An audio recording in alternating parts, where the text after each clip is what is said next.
Jake sat in the small security office, staring at his phone and waiting for something to happen. Danny was slumped in his chair, looking disappointed and tired. The sounds of the basketball game echoed through the walls, reminding them of what they were missing. Pete, the security guard, was doing paperwork at his desk, occasionally glancing at the two boys with sympathy. He had seen this situation many times before. Fake tickets were becoming a bigger problem every year, and it was always honest kids who got hurt. Jake's phone rang suddenly, making him jump. He looked at the screen and saw his father's number. He answered quickly, hoping for good news. "Dad, did your friend call you back?" "Not yet," Carlos replied. "But I want you to stay exactly where you are. Don't leave that office no matter what happens. I think Tony is going to help, but it might take a little time." Jake felt nervous energy building up inside him. Part of him wanted to believe that his father's old friend could fix everything, but another part of him thought it was impossible. How could someone they had never met care enough to help two random teenagers? 20 minutes passed, and nothing happened.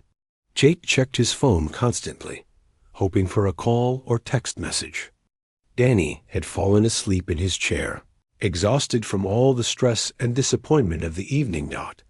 Then Pete's desk phone rang loudly, startling everyone in the small office. Pete answered in his official security voice. "Arena security, this is Pete speaking." Jake watched Pete's face carefully as he listened to whoever was calling. Pete's expression changed from neutral to surprised to almost shocked. He sat up straighter in his chair and grabbed a pen to write something down. "Yes, sir. I understand," Pete said into the phone. "Jake Martinez and Danny." "Yes, sir. They're right here with me now. I'll bring them up immediately." Pete hung up the phone and turned to look at Jake with a completely different expression than before. Instead of the serious professional look he had worn all evening, Pete was now smiling widely. "Jake Martinez?" Pete asked, even though he already knew the answer. "Yes, sir. That's me," Jake replied nervously. "Son, you need to come with me right now. Both of you boys need to follow me." Danny woke up when he heard the excitement in Pete's voice. "What's happening? Are we in more trouble?" Pete shook his head and stood up from his desk. "No trouble at all. In fact, I think you're about to have the best night of your lives." Jake felt confused and hopeful at the same time. "Where are we going?" "To the owner's suite," Pete said, walking toward the door. "Mr. Tony Rodriguez wants to meet you personally." Jake's mouth dropped open. He had never imagined that his father's phone call would lead to meeting the general manager of the Hawks. Danny was fully awake now and looked just as shocked as Jake felt. Pete led them through parts of the arena that regular fans never got to see. They walked down carpeted hallways with pictures of famous Hawks players on the walls. They passed offices with important-looking people working late into the evening. Finally, they reached a special elevator that Pete unlocked with a key card. The elevator was small and fancy, with mirrors on the walls and soft music playing. Jake had never been in an elevator this nice before. "This goes directly to the executive level," Pete explained as they rode up. "Mr. Rodriguez asked me to bring you up personally." When the elevator doors opened, Jake couldn't believe what he saw. They were standing in a hallway that looked like it belonged at a fancy hotel. The carpet was thick and soft, and the walls were decorated with expensive-looking artwork. Pete led them to a door marked Owner's Suite and knocked gently. A voice from inside called for them to come in. Jake walked through the door and found himself in the most amazing room he had ever seen. The owner's suite had floor-to-ceiling windows that looked out over the basketball court. The view was even better than the VIP seats they had been kicked out of earlier. There were comfortable leather couches arranged around the windows, and a table full of food that looked like it came from a 5-star restaurant. But the most incredible thing was that Jake could see everything happening on the court perfectly. The players looked close enough to touch. A man in a nice suit walked over to greet them. He was about the same age as Jake's father, with kind eyes and a warm smile.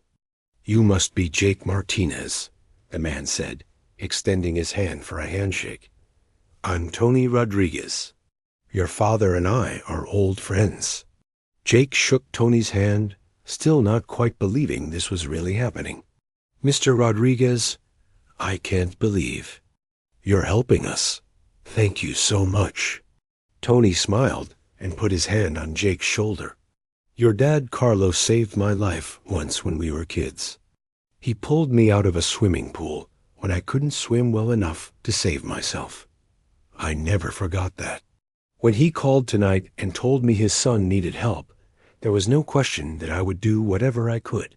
Jake felt tears of happiness forming in his eyes. His father had never told him that story about saving Tony's life. "Besides," Tony continued, "every kid deserves to see a great basketball game. And from these seats, you're going to see the best view in the entire arena." Tony showed Jake and Danny to the best seats in the owner's suite. The Hawks were winning now, and the crowd was going crazy with excitement. Jake felt like he was dreaming. "This is better than I ever imagined," Jake said to Danny. "This is the greatest night of my life." Carlos Martinez hung up the phone and immediately started pacing around his small living room. His wife Maria looked up from helping their daughter with homework at the kitchen table. She could tell from Carlos's face that something was seriously wrong. "What happened?" Maria asked, setting down her pencil. "Is Jake okay?" Carlos ran his hand through his hair, something he always did when he was stressed. "Someone sold Jake fake tickets to the basketball game. Security kicked him out of the VIP section. The game is sold out, so he can't even buy new tickets." Maria's face showed the same anger that Carlos felt. She knew how hard Jake had worked to save money for those tickets. She had watched him skip movies with friends and pack lunches instead of buying food at school. Their son had been so excited about this game for months. "What can we do?" Maria asked. "Can we complain to the website where he bought the tickets?" Carlos shook his head. "That will take weeks or months to sort out. Jake is sitting in a security office right now, missing the game he worked so hard to attend." Carlos walked to the window and looked out at the street. He was trying to think of anyone he knew who might be able to help. Carlos worked in construction and knew lots of people around the city, but he didn't know anyone who worked at the basketball arena. Then suddenly, a memory came back to him. When Carlos was in high school, he had played basketball with a boy named Tony Rodriguez. Tony had been one of the best players on their team, and he had always dreamed of working in professional sports someday. That Carlos hadn't thought about Tony in years. After high school, they had stayed in touch for a while, but then life got busy. Carlos got married, started his construction business, and had children. Tony had gone to college on a basketball scholarship and eventually got a job working for professional sports teams. The last time Carlos had heard from Tony was about 2 years ago. Tony had sent him a Christmas card with a picture of his family. Carlos remembered that Tony worked for the Hawks basketball team, but he couldn't remember exactly what his job was. Carlos went to his bedroom and opened the drawer where Maria kept all their old Christmas cards and letters. He searched through the pile until he found Tony's card from 2 years ago. On the back, Tony had written a short note about his new job as general manager of the Hawks. "General manager," Carlos said out loud. "That's a pretty important job." Carlos found Tony's phone number written on the card. He hoped the number was still good after 2 years. He also hoped that Tony would remember him and be willing to help. Carlos dialed the number with nervous fingers. The phone rang several times, and Carlos started to worry that Tony wouldn't answer. Maybe he was at the game tonight. Maybe he was too busy to talk to an old friend from high school. Finally, Tony's voice came through the phone. "Hello? Tony? This is Carlos Martinez. We went to high school together. We played basketball on the same team." There was a pause, and then Tony's voice became excited. "Carlos, I can't believe it. How are you, man? It's been way too long since we talked." Carlos felt relieved that Tony remembered him and seemed happy to hear from him. "I'm doing well. Tony, I'm married now, and I have 2 kids. I saw on your Christmas card that you're working for the Hawks. That's incredible." "Yeah, I'm the general manager now," Tony said proudly. "It's a dream job. I get to work with basketball every day, and I love it. What about you? What are you doing these days?" Carlos explained about his construction business and his family. But then he got to the real reason for his call. "Tony, I need to ask you for a favor. My 16-year-old son Jake is at the arena. Tonight, he saved up his money to buy tickets, but someone sold him fake ones.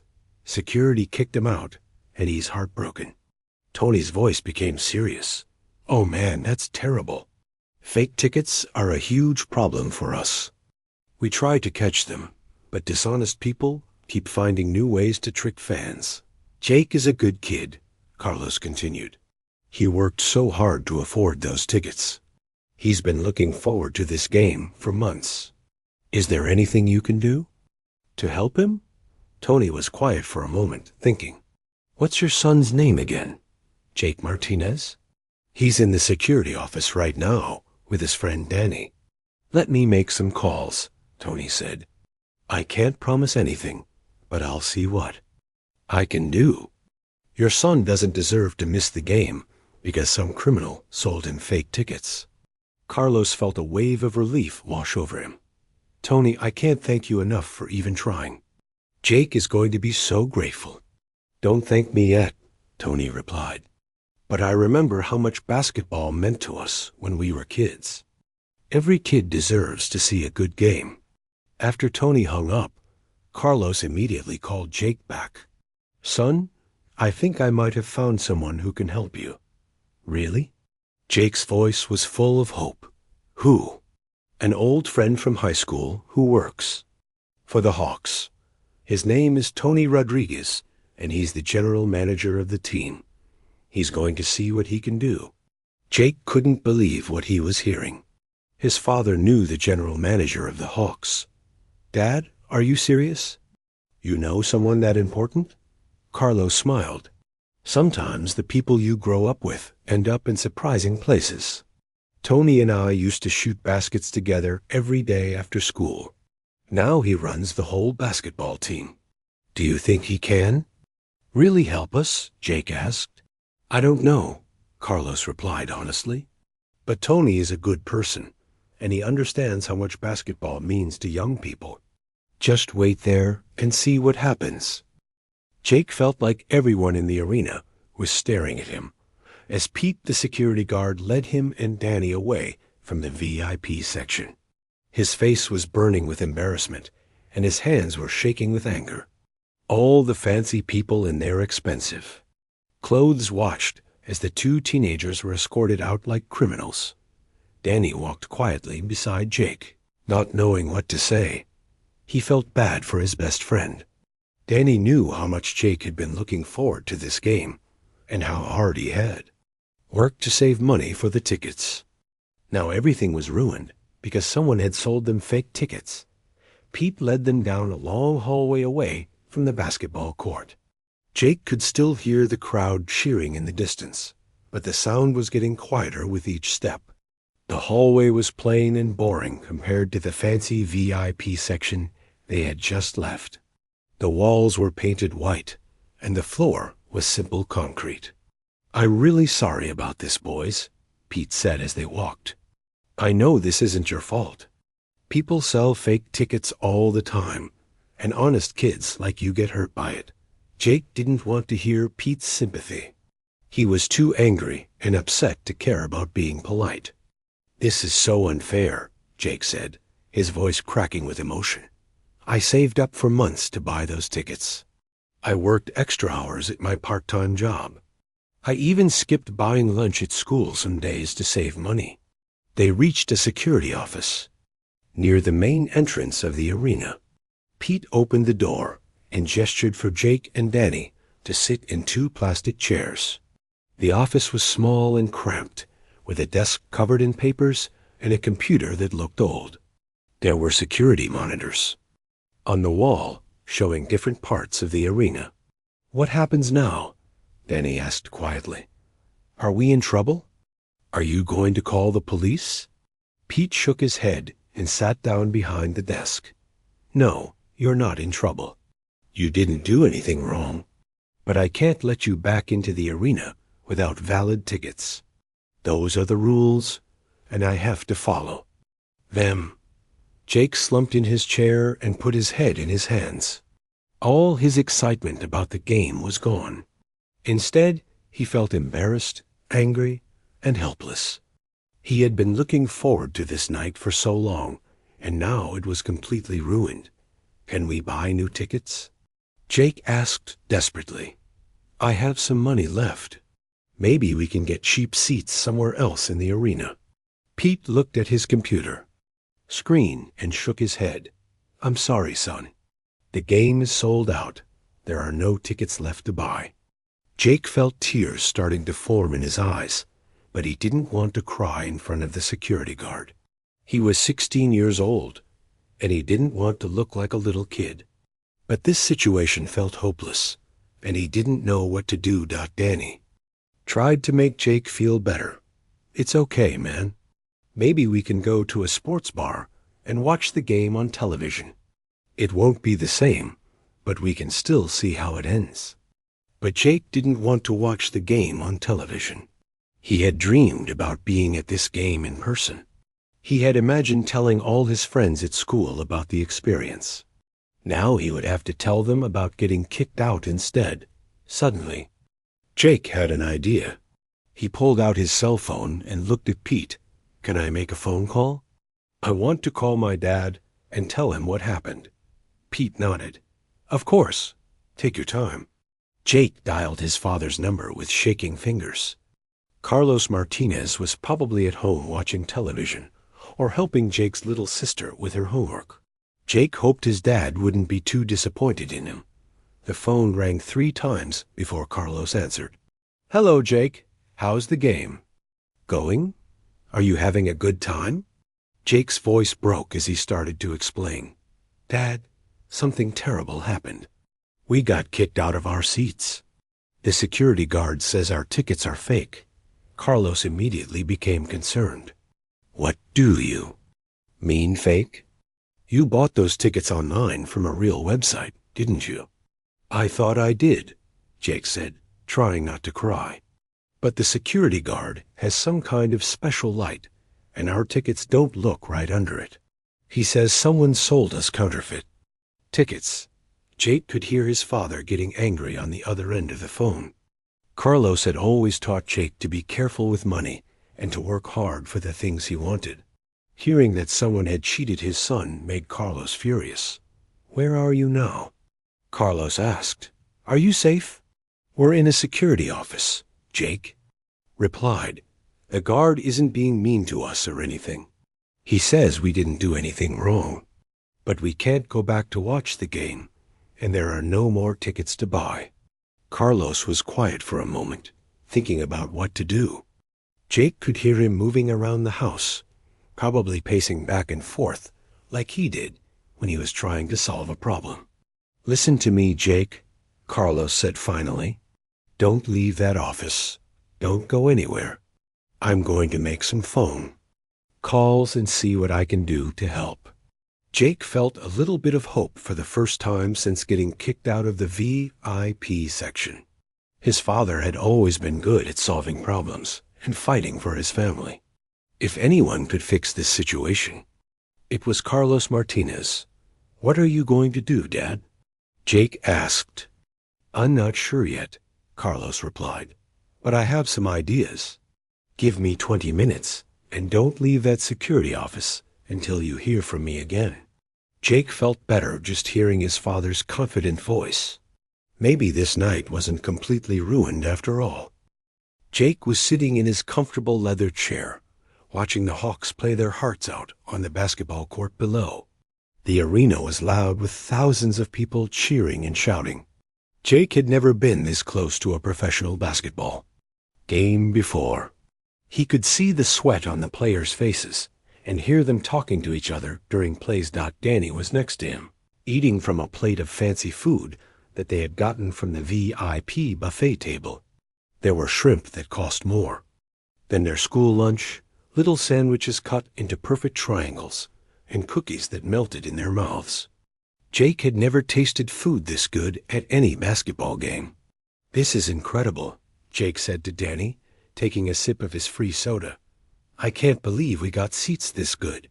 The VIP section was full of important-looking people. Jake saw men in expensive suits talking on their phones during timeouts. Women wore jewelry that sparkled under the bright arena lights. Everyone looked like they had lots of money and belonged in this fancy section. Jake and Danny were the youngest people in the VIP area by far. Most of the other guests were adults who looked like they ran big companies or worked in tall office buildings. But Jake didn't feel out of place. He was just happy to be there, watching his favorite team play. During halftime, Jake took out his phone and started recording a video. He wanted to show all his friends at school how amazing his seats were. In the video, he panned the camera around to show the court, the fancy food table, and the comfortable chairs. "Check this out," Jake said into his phone camera. "These are the best seats in the house. You can see everything from here." He posted the video on social media right away. Within minutes, his friends were commenting and asking how he got such incredible seats. Jake felt proud and excited. He had never been the center of attention like this before. The game started up again after halftime, and the Hawks were playing better than ever. Their star player made 3 shots in a row, and the crowd went wild. Jake jumped up from his seat and cheered as loud as he could. This was turning out to be the best night of his entire life. But then Jake noticed something that made him feel a little nervous. A security guard was walking through the VIP section, stopping at different rows to talk to people. The guard was tall and wore a crisp uniform with a badge that said his name was Pete. He was checking tickets and asking questions. Jake watched as Pete stopped at a row a few seats away from them. He was talking to an older man and woman, looking at their tickets carefully. The couple seemed confused about something, and Pete was explaining something to them in a quiet voice. "What do you think that's about?" Danny asked, noticing the security guard too. "Probably just routine checks." Jake replied, trying not to worry. "They probably do this all the time to make sure everyone is in the right seats." But Jake's stomach started to feel tight with worry. He had bought his tickets online from a website that looked official. The tickets had printed out fine on his home computer. Everything seemed normal when he bought them. But seeing the security guard checking other people's tickets made him nervous. Pete finished talking to the older couple and started walking toward Jake and Danny's row. Jake tried to focus on the basketball game, but he couldn't stop watching the security guard from the corner of his eye. Pete was getting closer and closer to their seats. When Pete reached their row, he stopped and looked directly at Jake and Danny. His face was serious and professional. Jake felt his heart start beating faster. "Excuse me, young men," Pete said in a deep, official voice. "I need to see your tickets, please." Jake tried to stay calm as he reached into his jeans pocket to get his tickets. The paper felt different in his hands, now somehow thinner and less official than he remembered. He handed both tickets to Pete with hands that were starting to shake. "A little. Here you go, sir," Jake said, trying to sound confident. "We're in seats 12 and 13. Pete took the tickets and examined them closely. He held them up to the light and looked at both sides. Then he pulled out a small device that looked like a pen with a light on the end. When he shined the light on Jake's tickets, something strange happened. Under the special light, parts of the tickets didn't glow the way they were supposed to. Jake could see that his tickets looked different from what Pete was expecting to see. The security guard's expression changed from neutral to concerned. "Son, I'm going to need you and your friend to come with me," Pete said, his voice becoming more serious. "There's a problem with these tickets." Jake felt like the world was spinning around him. "What kind of problem?" "I bought these tickets online. I paid for them with my own money." People in the nearby seats were starting to look over at them. Jake could feel his face getting hot with embarrassment. This was not how his perfect evening was supposed to go. "I'm sorry to tell you this," Pete continued, "but these tickets are counterfeit. They're fake. Someone sold you tickets that aren't real." Danny stood up slowly, understanding that they were in trouble. But Jake remained sitting, not wanting to believe what he was hearing. "That can't be right," Jake said, his voice getting louder. "I bought them from a legitimate website. They looked real to me." Pete looked sympathetic, but he was firm. "I know this is disappointing, son, but fake tickets are a serious problem. You'll need to leave this section immediately."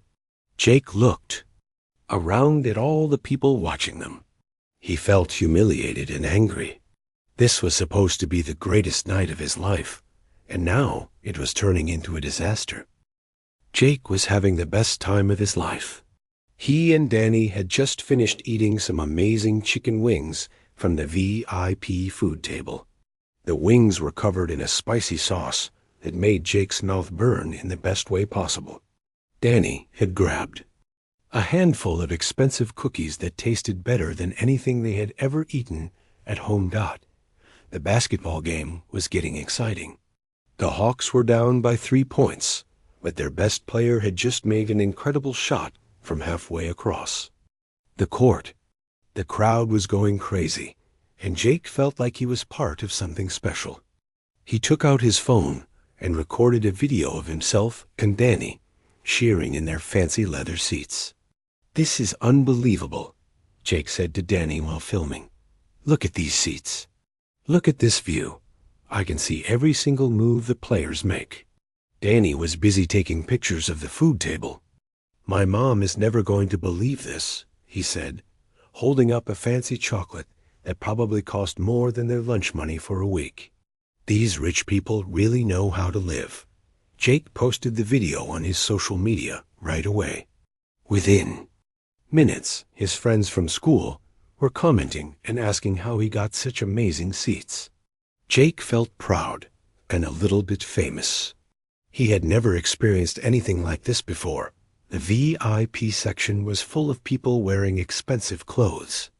Jake noticed that most of the men wore suits and ties, while the women had on dresses that looked like they cost more than his dad's car payment. Some people had jewelry that sparkled under the arena lights. Jake and Danny in their regular jeans and Hawks jerseys definitely looked different from everyone else, but Jake didn't care about looking different. He was just happy to be there. He watched as businessmen shook hands and made deals during timeouts. He saw a woman who looked like she might be on television talking on her phone about million-dollar contracts. This was a whole different world from what Jake knew. During a timeout, Jake decided to explore the VIP area a little more. There was a bathroom that was cleaner and fancier than his bedroom at home. The mirrors were huge, and there were cloth towels instead of paper ones. Even the soap smelled expensive. When Jake came back to his seat, he noticed a security guard talking to some people a few rows away. The guard was checking their tickets and nodding his head. Jake didn't think much about it. Security guards were always walking around during games. But then Jake saw the security guard getting closer to their section. The man was tall and had broad shoulders. His uniform was perfectly pressed, and he had a serious look on his face. Jake felt a small worry in his stomach, but he pushed it away. He had done nothing wrong. The security guard stopped at the row, right in front of Jake and Danny. He was checking tickets there, too. Jake could hear him talking to an older couple about some problem with their seats. The couple looked confused and a little upset. Danny noticed the security guard, too. "Do you think there's some kind of problem?" Danny whispered to Jake. "No way," Jake replied. "We have our tickets. We paid for these seats fair and square." But Jake's confidence started to fade when the security guard finished with the couple in front of them and turned around to look directly at him and Danny. The man's eyes were serious, and he was walking straight toward them. "Excuse me, boys," the security guard said in a deep voice. His name tag said, "Pete," in big letters. "I need to see your tickets, please." Jake's heart started beating faster, but he tried to stay calm. He reached into his pocket and pulled out the 2 tickets he had printed at home the night before. The paper felt thin in his hands as he handed them to Pete. "Here they are," Jake said, trying to sound confident. "We're in the right seats." Pete took the tickets and looked at them carefully. He held them up to the light and examined every detail. Jake watched Pete's face change from neutral to concerned. The security guard pulled out a small device that looked like a flashlight and shined it on the tickets. Under the special light, Jake could see that his tickets looked different somehow. Parts of them didn't glow the way they were supposed to. Pete frowned and looked at the tickets again. "Son, I'm afraid there's a problem here," Pete said, his voice becoming more serious. "These tickets are not real." Jake felt like someone had punched him in the stomach. "What do you mean they're not real?" "I bought them online. I paid real money for them." Danny moved closer to Jake, sensing that something bad was happening. Other people in the VIP section were starting to look over at them. Jake felt his face getting hot with embarrassment. "I understand that you probably thought you were buying real tickets," Pete said, "but these are counterfeit. Someone sold you fake tickets. I'm sorry, but you can't stay in this section." Jake couldn't believe what he was hearing. He had saved his money for months to buy these tickets. He had been so excited about this game. Now this security guard was telling him that someone had cheated him. "But we didn't know," Jake said, his voice getting louder. "We thought they were real. We paid good money for these seats." Pete looked sorry for Jake, but he shook his head. "I believe you didn't know, son. But fake tickets are fake tickets. I have to ask you to come with me. We need to get this sorted out." Jake looked around at all the people staring at them. He felt humiliated and angry at the same time. This was supposed to be the best night of his life, and now it was turning into a nightmare. Danny stood up slowly, ready to follow Pete, but Jake wasn't ready to give up yet. He had worked too hard and waited too long for this moment to just walk away. Without a fight,